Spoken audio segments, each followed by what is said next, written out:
Hi all, நான் அந்தா சந்தோஷ். இன்னைக்கு நம்ம NS ஹோம்மேட் ஃபுட் ப்ராடக்ட்ஸில் ஃபாஸ்ட் மூவிங்கான பவுடர்ஸை பற்றியாக்கும் சொல்ல போகிறேன். அதில் நம்ம ஃபஸ்ட்டாக பார்க்க போகிறது வந்து சாம்பார் பொடியாக்கும். இந்த சாம்பார் பொடி எப்படியாக்கும் யூஸ் பண்ணணும்னு சொல்லி நான் ப்ரீஃபாக சொல்கிறேன். நம்ம ஆற்றுல யூஸ்வலாக சாம்பார் வைப்போம் இல்லையா, அதில் நம்ம சாம்பாருக்கு தேவையான இன்க்ரீடியன்ஸ் எல்லாம் செப்பரேட்டாக ஃப்ரை பண்ணி கோகோனட் ஆட் பண்ணுவோம். இந்த பவுடர் நீங்கள் அதுக்கு பதிலாக ஜஸ்ட் 1 ஸ்பூன் போட்டுவிட்டு அதில் கோகோனட் ஆட் பண்ணி வச்சுன்னா sambar will be ready.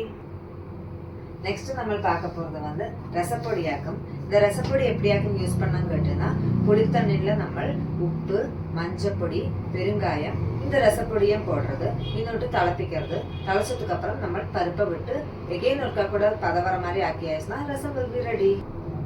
And லாஸ்ட்டாக நம்ம பார்க்க போகிறது வந்து இட்லி பொடியாக்கும். இந்த நம்மளோட இட்லி பொடியை டேஸ்ட் பண்ணாதவா ப்ளீஸ் டூ ட்ரை.